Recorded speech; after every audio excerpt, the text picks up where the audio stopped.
Éco-yachting, Éco-yachting Nicolas Venance, Éco-yachting, une émission d'actunautique.com. Bonjour et bienvenue à vous dans Éco-yachting, un éco-yachting en direct depuis le salon des occasions du multicoque de Canet-en-Roussillon. L'occasion de rencontrer Valérie Loctin, la nouvelle directrice générale de Sillage, qui gère notamment le port de plaisance de Canet. Bonjour Valérie. Bonjour Nicolas. Alors Valérie Loctin, vous êtes directrice générale de Sillage. Oui. Sillage, vous gérez plusieurs activités pour la ville de Canet-en-Roussillon, notamment le port de plaisance, et c'est pour ça que je souhaitais vous rencontrer ce matin sur ce salon des occasions du multicoque. Avant de nous présenter les projets très ambitieux de la mairie pour le port de plaisance, pourriez-vous vous présenter à nos auditeurs qui ne vous connaissent pas encore, et puis ensuite présenter Sillage? Bon, eh bien, écoutez, je m'appelle donc Valérie Loctin. J'ai la chance donc d'assurer la direction générale de Sillage, qui est une société publique locale. Avant cela, j'étais, on va dire, et journaliste et conseil auprès d'entreprises pour leur développement économique. Et donc j'ai été appelée à rejoindre cette belle aventure de Sillage pour plein de raisons, pour développer cette aventure, bien entendu, pour manager cette équipe, et puis pour arriver à faire de Sillage l'agence d'attractivité de notre territoire. Alors justement, dans Sillage, on est sur le port de plaisance. Il n'y a pas que le port de plaisance. Non. Sillage, c'est donc une société publique locale. Ça veut dire qu'elle a une délégation de service public de la ville de Canet-en-Roussillon pour plusieurs activités. Première activité, le port, l'espace du pôle nautique également. Deuxième activité, le magnifique aquarium Oniria. J'imagine que vous allez montrer quelques images. Il est juste là. Et puis on l'a visité avec monsieur le maire il y a quelques mois sur Actunautique, Oniria. Ça fait même pas un an et demi, 500 000 visiteurs déjà pour l'aquarium Oniria. C'est une belle réussite avec des équipes extrêmement dynamiques. Troisième délégation de service public, les parcs de stationnement de la ville, les horodateurs. Ça fait moins rêver, mais il faut stationner dans une ville touristique comme Canet-en-Roussillon. Et donc on est là pour ça. Et puis on opère aussi des opérations d'aménagement dans la ville qui sont importantes, notamment dans le domaine médical avec Medicanet. Alors le port de plaisance, on est juste à côté du bassin principal. Quelques chiffres sur ce port de plaisance, parce que le port de plaisance de Canet-en-Roussillon, il est bien connu partout en France, parce qu'il a une activité notamment très particulière. C'est un des plus gros ports de refit français. C'est ça, tout à fait. Et ça, c'est vrai que tout le monde ne le sait pas. On est le deuxième port des Pyrénées-Orientales, avec combien d'anneaux? 1700 anneaux. Quand même. On est un très joli port, mais surtout, en effet, on est un port adossé à un pôle nautique. C'est-à-dire avec une aire de carénage, avec des quais techniques qui sont grands, qui sont importants, 600 mètres de quais techniques quand même.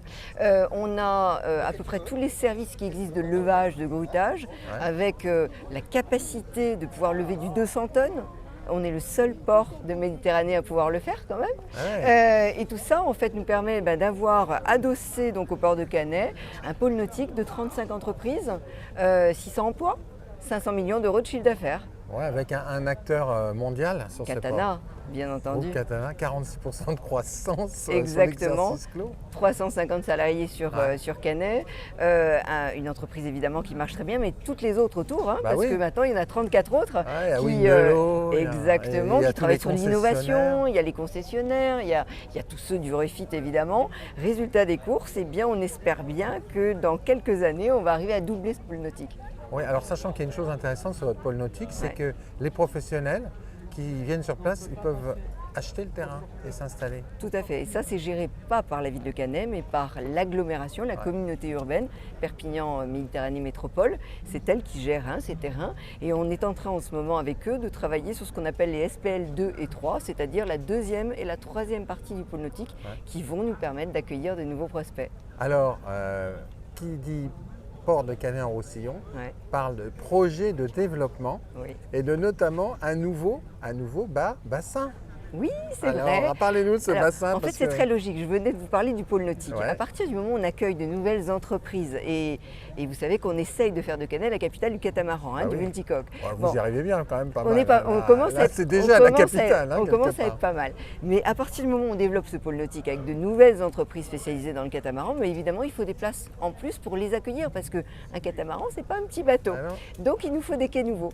Donc, on est en train de travailler sur un projet de port 2025. Avec 200 anneaux de plus. 200? Oui, tout à fait. Oui. 200 anneaux Kata? Non. Presque. À peu près 100, 120 à Nokata et le reste pour C'est d'autres. énorme, ça. Oui, tout Et à ce fait. sera où sur le port? C'est derrière moi. Ah. Là, vous le voyez à l'arrière. En fait, on va creuser le port de façon à pouvoir donc À la place d'un bâtiment, je crois, actuel. pas que d'un bâtiment, à la place d'une zone en fait D'accord. actuellement où il y a d'autres chantiers, un chantier naval en effet et d'autres espaces de loisirs actuellement.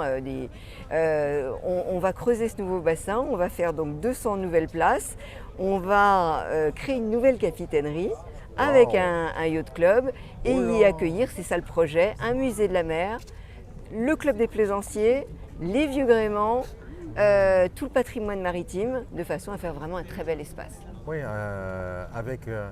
dans ce concept, j'imagine, on voit des vieux gréements juste derrière. C'est ça. En fait, la capacité à renforcer l'attractivité de la vie qu'on connaissait à Econiria Ouais. avec une offre complémentaire touristique. Et puis vous avez tout à fait compris, en plus en liant la tradition justement avec ces vieux gréements, la ces bateaux modernité. et la modernité évidemment avec le catamaran, l'innovation Windelo Katana. C'est quel horizon, ça, en conclusion?